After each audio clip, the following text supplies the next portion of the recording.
Hello everyone, aspirant मंच में आपका स्वागत है।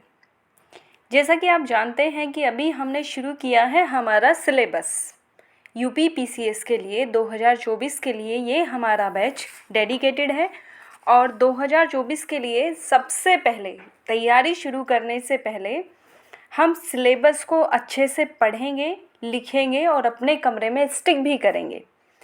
आपने कुछ लाइन सुनी होंगी अब्राहम लिंकन की। उन्होंने कहा था कि किसी वृक्ष को काटने के लिए आप मुझे 6 घंटे दीजिए और मैं पहले 4 घंटे कुल्हाड़ी की धार तेज करने में लगाऊंगा। इसका मतलब अगर आपको कोई काम करना है तो सबसे पहले उसे करने के लिए आपको क्या ज़रूरी चीज़ें पढ़नी है, देखनी है, समझनी है, उस पर काम करना ज़रूरी है।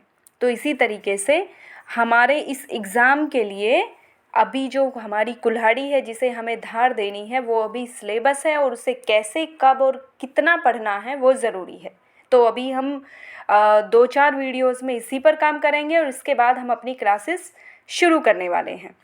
तो अभी जैसा कि आप सब जानते हैं कि हमारी लास्ट वीडियो में जो हमारा प्रीलिम्स का सिलेबस था हमने वो डिस्कस किया था और इस वीडियो में हम डिस्कस करने वाले हैं मेंस का सिलेबस। अभी आयोग ने मेंस के सिलेबस में कुछ चेंजेस किए हैं, उनके बारे में भी हम डिटेल में बात करेंगे। तो जुड़े रहिएगा वीडियो के साथ। शुरू करते हैं। तो हमारा मेंस के लिए 150 मार्क्स का एक एग्ज़ाम होता है सामान्य हिंदी का, जो कि सबसे पहला हमारा पेपर है। उसमें सबसे पहले हमारा आएगा कुछ अवबोध प्रश्नोत्तर आएंगे, जो एक खंड दिया हुआ होगा, उससे आपको उन प्रश्नों का आंसर करना है। संक्षेपण आएगा, सरकारी एवं अर्ध सरकारी पत्र लेखन, तार लेखन, कार्यालय आदेश, अधिसूचना परिपत्र, ये आएंगे। शब्द ज्ञान एवं प्रयोग, उपसर्ग एवं प्रत्यय प्रयोग, विलोम शब्द, वाक्यांश के लिए एक शब्द, वर्तनीय वाक्य शुद्धि, लोकोक्तियों, मुहावरे, ये हमारा सिलेबस होगा सामान्य हिंदी का। उसके बाद हमारा एग्ज़ाम होता है वो है निबंध के लिए। ऐसे हमें लिखना होगा जिसमें हमारे 3 खंड होंगे और तीनों खंडों से हमें एक एक ऐसे चूज़ करके लिखना होगा और एक विषय पर हमें 700 शब्दों में आंसर लिखना है, निबंध लिखना है। तो इसमें खंड क से जो प्रश्न होंगे वो होंगे साहित्य और संस्कृति, सामाजिक क्षेत्र, राजनीतिक क्षेत्र पर। खंड ख में जो प्रश्न होंगे वो होंगे विज्ञान, पर्यावरण और प्रौद्योगिकी पर, आर्थिक क्षेत्र, कृषि, उद्योग एवं व्यापार पर। खंड ग में जो हमारा ऐसे होगा वो होगा राष्ट्रीय एवं अंतर्राष्ट्रीय घटनाक्रम, प्राकृतिक आपदाएं, भूस्खलन, भूकंप, बाढ़, सूखा आदि, इनसे रिलेटेड कोई भी एक टॉपिक दे दिया जाएगा। राष्ट्रीय विकास योजनाएं और परियोजनाओं से रिलेटेड भी कोई टॉपिक दे दिया जाएगा, जिस पर हमें लिखना होगा एक एक ऐसे। तीनों खंडों से एक एक ऐसे हमें चूज़ करना है। 700 शब्दों में हमें एक ऐसे को लिखना है और ये हमारा 150 मार्क्स का होगा। उसके बाद हमारा शुरू होता है जीएस पोर्शन, जिसमें जीएस का पेपर 1, जनरल स्टडीज़ का पेपर 1, सामान्य अध्ययन का पेपर 1 जो होगा, उससे हमारे जो प्रश्न आएंगे वो हिस्ट्री से आएंगे। आप यहाँ देख सकते हैं। तो हिस्ट्री में क्या है हमारा, भारतीय संस्कृति के इतिहास में प्राचीन काल से आधुनिक काल तक के कला, रूप, साहित्य एवं वास्तुकला के महत्वपूर्ण पहलू, आधुनिक भारतीय इतिहास, जो कि हमारा 1757 ईस्वी से लेकर 1947 ईस्वी तक का होगा, जिसमें जितनी घटनाएं, व्यक्तित्व एवं उनसे रिलेटेड जो समस्याएं हैं उन पर कोई प्रश्न होगा। स्वतंत्रता संग्राम के विभिन्न चरण और देश के विभिन्न भागों से इसमें अपना योगदान देने वाले जितने महत्वपूर्ण व्यक्ति रहे हैं उनका योगदान स्वतंत्रता संग्राम में क्या रहा है, इस पर प्रश्न हो सकता है। स्वतंत्रता के पश्चात देश के अंदर एकीकरण और पुनर्गठन, यानी 1965 तक जितना भी पुनर्गठन हमारे देश में हुआ है उससे रिलेटेड क्वेश्चन हो सकते हैं। नेक्स्ट हमारा विश्व के इतिहास में 18वीं सदी से 20वीं सदी के मध्य तक की घटनाएं, जैसे फ्रांसीसी क्रांति 1789 की, औद्योगिक क्रांति, विश्व युद्ध, राष्ट्रीय सीमाओं का पुनः सीमांकन, उपनिवेशवाद की समाप्ति, राजनीतिक दर्शन शास्त्र जैसे साम्यवाद, पूंजीवाद, समाजवाद, नाजीवाद, फाशीवाद आदि आदि, इनसे रिलेटेड भी एक प्रश्न हो सकता है। भारतीय समाज और संस्कृति की मुख्य विशेषताएं क्या हैं, इससे रिलेटेड हो सकता है। समाज और महिला संगठनों की भूमिका, जनसंख्या तथा संबंध समस्याएं, गरीबी और विकासात्मक विषय, शहरीकरण, उनकी समस्याएं और समाधान। उदारीकरण, निजीकरण, वैश्वीकरण से रिलेटेड, यानी ये हमारा भारतीय समाज की अर्थव्यवस्था और समाज संरचना का प्रभाव इस पर क्या पड़ा है, इससे रिलेटेड प्रश्न हो सकता है। विश्व के प्रमुख प्राकृतिक संसाधनों का वितरण, जल, मिट्टियाँ एवं वन दक्षिण एवं दक्षिण पूर्व एशिया में, ये है हमारा भूगोल का पार्ट। तो भूगोल और इतिहास दोनों कौन से पेपर में हो गए? Paper 1, general studies paper 1। भौतिक भूगोल की प्रमुख विशेषताएं, जिसमें भूकंप, सुनामी, ज्वालामुखी क्रियाएं, चक्रवात, समुद्री जलधाराएं, पवन एवं हिमसरिताएं आदि, इनसे रिलेटेड जो भी प्रश्न बनते हैं वो हमारे पेपर फर्स्ट में आएंगे सामान्य अध्ययन के। भारत के सामुद्रिक संसाधन एवं उनकी संभाव्यता, मानव प्रवास, विश्व की शरणार्थी समस्या। और ये जो शरणार्थी समस्या की अगर हम बात करेंगे तो ये भारत के संदर्भ में होगी। इस पर हम बात करेंगे जब हम ये पोर्शन डिस्कस करेंगे, तो भारत के संदर्भ में कैसे प्रश्न बन सकते हैं इसमें, उसके बारे में भी डिस्कस करेंगे अभी हाल ही में। और इन्हें भी आजकल जो इतिहास और भूगोल से जो भी प्रश्न होंगे उन्हें करंट से रिलेट करके क्वेश्चन देने का चलन अभी आयोग ने किया है। तो उससे रिलेटेड ही, उससे जैसे भी प्रश्न बनते हैं उन पर हम बात करेंगे जब हम इस टॉपिक्स को शुरू करेंगे। सीमांत तथा सीमाएं, जनसंख्या व अधिवास, प्रकार एवं प्रतिरूप, नगरीकरण, स्मार्ट नगर एवं स्मार्ट ग्राम, इससे रिलेटेड हमारे प्रश्न बन सकते हैं पेपर फर्स्ट में। ये पोर्शन था हमारा जनरल स्टडीज़ पेपर 1। उसके बाद ये हमारा 200 मार्क्स का होगा जो जनरल स्टडीज़ पेपर 1 है। उसके बाद हमारा हो जाएगा जनरल स्टडीज़ पेपर 2 शुरू, जिसमें हमारा भारतीय संविधान, उसके ऐतिहासिक आधार, विकास विशेषताएं, संशोधन, महत्वपूर्ण प्रावधान तथा आधारभूत संरचनाएं, संविधान से रिलेटेड जो भी क्वेश्चन है वो हमारा आएगा पेपर 2, जनरल स्टडीज़ पेपर 2, सामान्य अध्ययन के पेपर 2 में, जो हमारा होगा 200 मार्क्स का।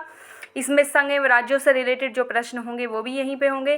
केंद्र राज्य वित्तीय संबंधों में वित्त आयोग की भूमिका क्या है, शक्तियों का पृथक्करण, विवाद निवारण तंत्र एवं संस्थाएं भी इसी में होंगी। वैकल्पिक विवाद निवारण तंत्रों का उदय एवं उनका प्रयोग, भारतीय संवैधानिक योजना की अन्य प्रमुख लोकतांत्रिक देशों के साथ तुलना भी करके देखेंगे।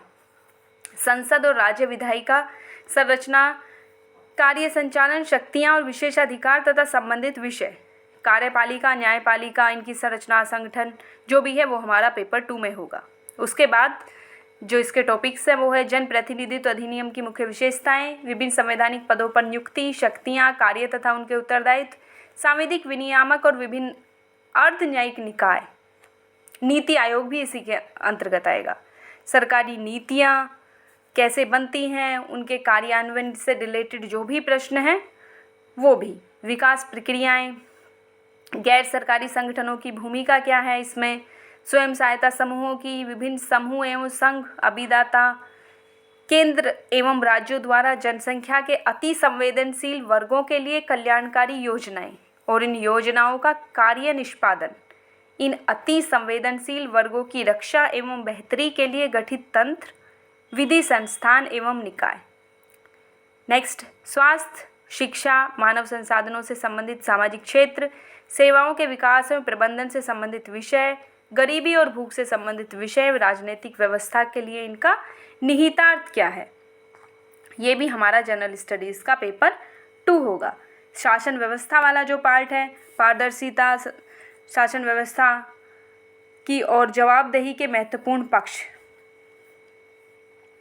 ई गवर्नेंस, अनुप्रयोग, मॉडल, सफलताएं, सीमाएं और संभावनाएं, नागरिक चार्टर, पारदर्शिता एवं जवाबदेही और संस्थागत एवं अन्य उपाय, जो भी हैं हमारे शासन व्यवस्था से रिलेटेड, उसकी पारदर्शिता, उसकी जवाबदेही किन किन एरियाज़ में है, इससे रिलेटेड जो भी प्रश्न हमारा बनता है वो हमारा जनरल स्टडीज़ के पेपर 2 में आएगा। लोकतंत्र में उभरती हुई प्रवृत्तियों के संदर्भ में सिविल सेवाओं की भूमिका क्या है, भारत के पड़ोसी देशों से संबंध, द्विपक्षीय, क्षेत्रीय और वैश्विक समूह, भारत के हितों को प्रभावित करने वाले कारक कौन कौन से हैं, क्या हैं, भारत के हितों एवं अप्रवासी भारतीयों पर विकसित तथा विकासशील देशों की नीतियों का प्रभाव, महत्वपूर्ण अंतर्राष्ट्रीय संस्थान, संस्थाएं और मंच, उनकी संरचना, अधिदेश तथा कार्यभाग, क्षेत्रीय, राष्ट्रीय एवं अंतर्राष्ट्रीय महत्व के समसामयिक घटनाक्रम। और मैक्सिमम जो इस पोर्शन से क्वेश्चन आते हैं वो करंट से रिलेट होके आते हैं। मैं बार बार ये बात बोल रही हूँ कि जितने भी प्रश्न आएंगे आप प्रीवियस प्रश्न उठा के देखेंगे अगर, तो वहाँ आपको देखने मिलेगा कि जो पॉलिटी से, इंटरनेशनल रिलेशनशिप से जो प्रश्न बनते हैं वो हालिया जो भी हुआ है मामला कोई चल रहा है उससे रिलेटेड हमारे प्रश्न बना के देता है। तो नेक्स्ट हमारा होगा जनरल स्टडीज़ का पेपर 3। ये भी 200 मार्क्स के लिए है, जिसमें हमारा भारत में आर्थिक नियोजन, उद्देश्य एवं उपलब्धियाँ, नीति आयोग की भूमिका, सतत विकास के लक्ष्य, ये सभी हमारा जो इकोनॉमिक्स का पार्ट है वो इसमें होगा। सरकार के बजट अवयव, गरीबी के मुद्दे, बेरोजगारी, प्रमुख फसलें यानी कि जो कृषि से रिलेटेड पार्ट है, विभिन्न प्रकार की सिंचाई विधि, सिंचाई प्रणाली, कृषि उत्पाद का भंडारण, ढुलाई, विपणन, सब कुछ इसमें आएगा इकोनॉमिक्स का पार्ट। और जो कृषि से रिलेटेड प्रश्न आएंगे वो भी इसी में आएंगे हमारे। अप्रत्यक्ष और प्रत्यक्ष कृषि अनुदान तथा न्यूनतम समर्थन मूल्य से जुड़े मुद्दे जो भी हैं ये इकोनॉमिक्स से रिलेट करके ही देते हैं। और करंट के हालिया मुद्दे, भारत में खाद्य प्रसंस्करण संबंधित उद्योग, अप्रत्यक्ष और प्रत्यक्ष कृषि अनुदान, न्यूनतम समर्थन मूल्य, भारत में स्वतंत्रता के पश्चात भूमि सुधार के बारे में, भारत में वैश्वीकरण तथा उदारीकरण के प्रभाव, जो आधारभूत संरचनाएं हैं हमारी, सड़क है, ऊर्जा है, बंदरगाह है, विमानपत्तन है, रेलवे आदि, इनसे रिलेटेड भी प्रश्न बन आ सकते हैं। और जो विज्ञान एवं प्रौद्योगिकी का पार्ट है वो भी इसी में आएगा। जो पेपर 3 है इसी में हमारा विज्ञान और प्रौद्योगिकी से रिलेटेड भी जो प्रश्न बनेंगे वो पेपर 3 में आएंगे। तो अगर आप कहीं भी कोई टॉपिक पढ़ रहे हैं, पढ़ते टाइम आपके दिमाग में ये होना चाहिए कि ये हमारा जो टॉपिक है ये कौन से पेपर से रिलेटेड है। सपोज़ करो कि आप विज्ञान का कोई टॉपिक पढ़ रहे हैं तो आपको ये पता होना चाहिए कि हमें कौन से पेपर के लिए ये पढ़ना है, कितना पढ़ना है, क्योंकि इसमें आपको पीएचडी करने की ज़रूरत नहीं है, इतना ज़्यादा डेप्थ में नहीं आता है, थोड़ी जानकारी से भी काम चलेगा। जो हमारा विज्ञान और पर्यावरण का पार्ट है, पर्यावरणीय सुरक्षा में पारिस्थितिक तंत्र, आपदा, और इससे करंट से ज़्यादा प्रश्न बनेंगे। विज्ञान और प्रौद्योगिकी में भारतीयों की उपलब्धियां, प्रौद्योगिकी का स्वदेशीकरण, नवीन प्रौद्योगिकी का विकास, सूचना संचार प्रौद्योगिकी, आपदा, अंतर्राष्ट्रीय सुरक्षा में चुनौतियां, भारत की आंतरिक सुरक्षा की चुनौतियां क्या क्या हो सकती हैं, सुरक्षा बलों की भूमिका क्या होगी, प्रकार क्या होंगे, शासनाधिकार क्या होगा, भारत का उच्च तथा रक्षा संगठन, कृषि, वानिकी, बागवानी और पशुपालन के मुद्दे जितने भी होंगे वो हमारे पेपर 3 में आएंगे। उसके बाद है पेपर 4, और पेपर 4 का आपको पता है कि इसमें एथिक्स का पार्ट हमारा आता है, जो नीति शास्त्र है, अभिवृत्ति है, सिविल सेवा के लिए आपकी अभिरुचि क्या होनी चाहिए, बुनियादी मूल्य, सत्यनिष्ठा, निष्पक्षता तथा जो गैर तरफदारी, वस्तुनिष्ठता, सार्वजनिक सेवा के प्रति समर्पण भाव, कमजोर वर्गों के प्रति सहानुभूति, सहिष्णुता तथा करुणा, संवेगात्मक बुद्धि, भारत तथा विश्व के नैतिक विचारकों तथा दार्शनिकों का योगदान क्या हो सकता है। तो इससे रिलेटेड प्रश्न केवल हमारे पेपर 4 में आएंगे, जो एथिक्स वाला पार्ट है। तो उसके बाद जो एथिक्स में 1-2 टॉपिक है, लोक प्रशासन में लोक, सिविल सेवा मूल्य तथा नीति शास्त्र, शासन व्यवस्था में ईमानदारी, और इन सभी से रिलेटेड ये जो सभी टॉपिक्स हैं इनसे रिलेटेड केस स्टडीज़ पर क्वेश्चन आएंगे, जो मामला संबंधी अध्ययन हिंदी में बोलते हैं। तो ये केस स्टडी के प्रश्न भी हमारे इथिक्स में आते हैं, जो कि है हमारा पेपर 4। इसके बाद जो मोस्ट इम्पोर्टेंट है हमारे लिए, जो अभी चेंज हुआ है इस साल, इसका पैटर्न चेंज हुआ है, इस बार हमारा सिलेबस चेंज हुआ है। इसकी जगह ऑप्शनल पेपर होते थे तो उनके प्लेस पर अभी कर दिया गया है general studies paper 5 and paper 6, जो होगा यूपी स्पेशल। तो इसमें क्या होगा, इसे हम ध्यान से पढ़ेंगे क्योंकि नया है और ये सभी के लिए नया है, ऐसा नहीं है कि किसी 1 या 2 के लिए है, ये सभी के लिए नया है। तो चलो शुरू करते हैं। उत्तर प्रदेश का इतिहास, सभ्यता, संस्कृति एवं प्राचीन नगर, उत्तर प्रदेश की वास्तुकला, महत्ता एवं रख रखाव, संग्रहालय, अभिलेखागार एवं पुरातत्व। यानी उत्तर प्रदेश के बारे में आपको सभी जान लेना है, कुछ भी नहीं छोड़ना है, इधर से लेके उधर तक का जो भी आपको मिले वो हमें जान लेना है। लेकिन उसमें भी किस लेवल तक जानना है, कितना जानना है, ये हम पढ़ेंगे, शुरू करेंगे हम अपना, जब यूपी स्पेशल क्लासेस शुरू करेंगे तो उसमें हम पढ़ेंगे किस लेवल तक हमें जानना है। और प्रीलिम्स में अब तक जो प्रश्न आते थे यूपी से रिलेटेड, या मेंस में 1-2 क्वेश्चन जो भी अभी तक आए हैं, उन पर भी हम बात करेंगे कि किस टाइप के क्वेश्चंस यूपी स्पेशल से बना देता है। और इस बार ये तो बिल्कुल नया आएगा ही आएगा। 2023 का जो मेंस होगा उसमें ये बदला हुआ पैटर्न होगा, तो उसमें देखने मिलेगा कि किस टाइप के ये क्वेश्चन बनाएगा मेंस में। बाकी इस कहाँ से प्रश्न बनेंगे, संभावित प्रश्नों की हम बात करेंगे जब हम ये चैप्टर पढ़ेंगे। तो भारत की स्वतंत्रता संग्राम में 1857 से पहले और बाद में उत्तर प्रदेश का योगदान क्या रहा है। कितने भी उत्तर प्रदेश से स्वतंत्रता सेनानी रहे हैं, उनके बारे में, उनके व्यक्तित्व के बारे में प्रश्न बन सकता है। उत्तर प्रदेश में ग्रामीण, शहरी एवं जनजातीय मुद्दे, सामाजिक संरचना, त्योहार, मेले, संगीत, लोक नृत्य, भाषा एवं साहित्य बोली, सामाजिक प्रथाएं एवं पर्यटन। उत्तर प्रदेश की राज्य व्यवस्था, उत्तर प्रदेश में लोक सेवाएं, लोक सेवा आयोग, लेखा परीक्षक, महान्यायवादी, उच्च न्यायालयों, उसका अधिकार क्षेत्र, ये सब हमारा हो जाएगा जो जनरल स्टडीज़ का पेपर 5 है। उसके बाद नेक्स्ट होगा हमारा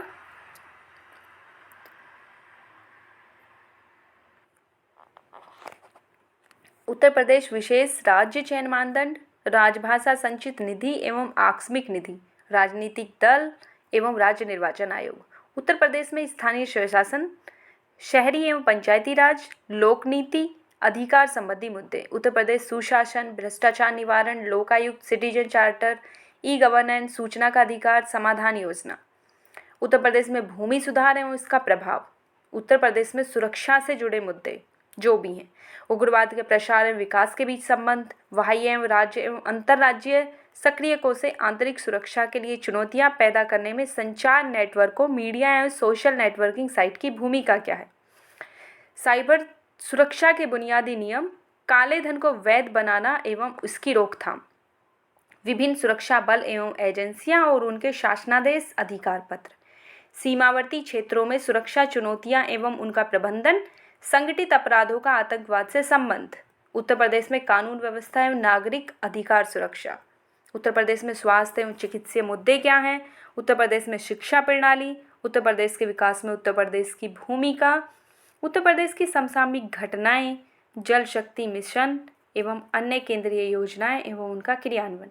उत्तर प्रदेश में गैर सरकारी संगठन जो NGOs हैं, उनके मुद्दे, योगदान एवं प्रभाव।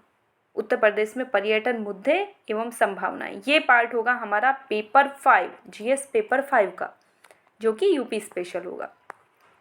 नेक्स्ट है हमारा लास्ट पेपर होगा जनरल स्टडीज़ पेपर 6। ये भी हमारा यूपी स्पेशल है, जिसमें हमारे उत्तर प्रदेश के आर्थिक परिदृश्य होंगे, यानी इकोनॉमिक्स का उत्तर प्रदेश का पार्ट होगा हमारा। इसमें अर्थव्यवस्था एवं राज्य बजट की मुख्य विशेषताएं, बुनियादी ढांचा एवं भौतिक संसाधनों का महत्व, उत्तर प्रदेश का व्यापार, वाणिज्य एवं उद्योग, उत्तर प्रदेश सरकार की लोक कल्याणकारी योजनाएं, परियोजनाएं एवं नियोजित विकास, मानव संसाधन एवं कौशल विकास, उत्तर प्रदेश में निवेश मुद्दे एवं प्रभाव, उत्तर प्रदेश की लोक वित्त एवं राजकोषीय नीति, कर एवं आर्थिक सुधार, एक जिला एक उत्पाद नीति, उत्तर प्रदेश में नवीकरणीय ऊर्जा एवं गैर नवीकरणीय ऊर्जा संसाधनों की भूमिका, नवीकरणीय ऊर्जा संसाधनों की योजना एवं प्रबंधन।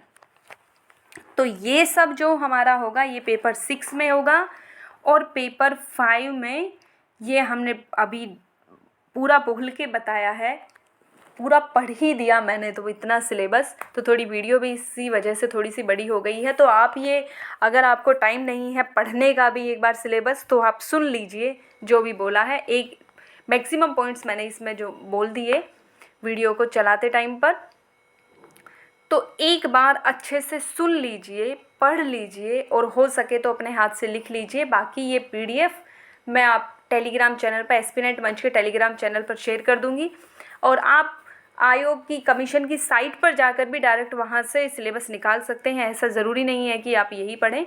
ये एक एक शब्द एक एक अच्छे से लिखा गया है, ताकि आपको भी याद रहे, और लिखते टाइम अपने आप याद हो जाता है जब हम पढ़ते हैं तो, जब हम लिखते हैं तो इसीलिए जुड़े रहिएगा।